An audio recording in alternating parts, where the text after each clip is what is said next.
protecting yourself online is a very important area that we feel we need to address and help people at least be aware, if nothing else, of what's going on out there and the dangers and pitfalls of being on the internet. Try and use one credit card, you know, for all your purchases online, because if you do that and something does happen, it's so much easier to call the one credit card company as opposed to offline, where you tend to use a bunch of different ones, department stores, you know, plus your major credit cards.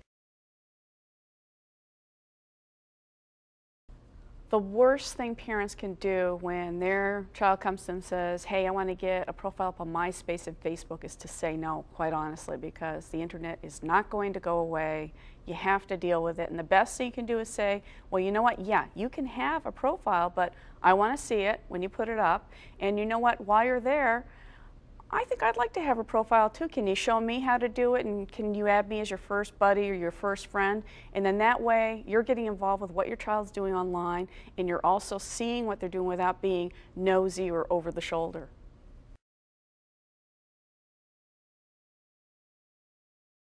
The best way to keep your computer safe from viruses, hackers, Trojans, spyware, and other bad things online is to make sure that you have both antivirus and firewall software installed on your computer. Doesn't matter if you're using dial-up, DSL, cable, or any other kind of internet hookup.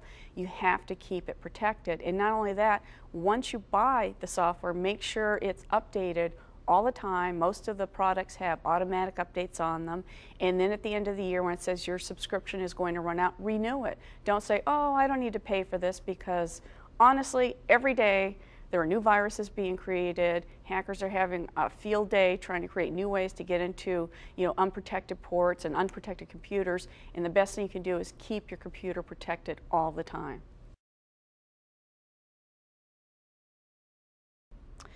Identity theft online is overrated. The majority of identity theft cases happen offline, and usually it's because of somebody that you know, usually a relative or a friend that has access to your records and your information. Online it's a little bit tougher because so many of the websites have encryption, or they have secure capabilities that you're less likely to have your identity stolen online. And it goes back to making sure that the websites you go to are legitimate websites. If you go to a shopping website, or you go to someplace like PayPal or eBay or Amazon, and you're putting things in your shopping cart, you'll notice that at the top of the web browser, the line is going to change from HTTP to HTTPS, which means it's secure. That's the same for any website that you do any kind of transactions on. If it doesn't have that, and your little lockdown at the bottom of your web screen isn't locked, then that means it's not a secure website. Just little things that if you don't feel right about it, don't go there. Don't give out information to people that email you saying that you've won the lottery, or there's millions of dollars somewhere in another country and they want your help transferring it over to the USA and ask you for your social security number, your bank number, things like that. Don't fall for it. If you have any questions, any doubts at all, there are plenty of places to go to. The ftc.gov website is a wonderful resource. Don't fall for scams like that.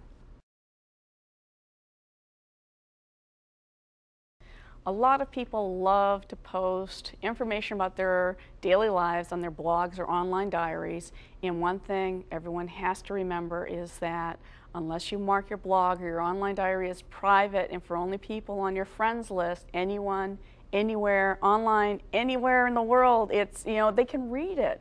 And not only that, you have to remember that current and potential employers are now doing searches online, not only through blogs, but they're doing like Google, Yahoo searches on employee names. And if they find some bad things out there about you, you could lose a job, you could lose a potential new job. Be careful what photos you put up there, what videos you put up, what comments you make. You just have to be so careful about what you post online these days, because literally you just can't hide from anyone on the internet anymore. Nothing is private. When you decide to take the plunge and go into chat rooms or instant messaging or message boards, the one thing that you should do before you do that is take a look at your options and your preferences, because the majority of the time the default preferences that are there mean that anyone else online can view what you're typing, what you're talking about, what you're posting. And if you go in there and you make some changes so that only people on your friends or your buddy list can view it, especially in instant messaging and in chat rooms, then you're less likely to have problems. They can learn online with our product, or they can get our CD and learn. And it's easy, it shows them what to do and what the results should be.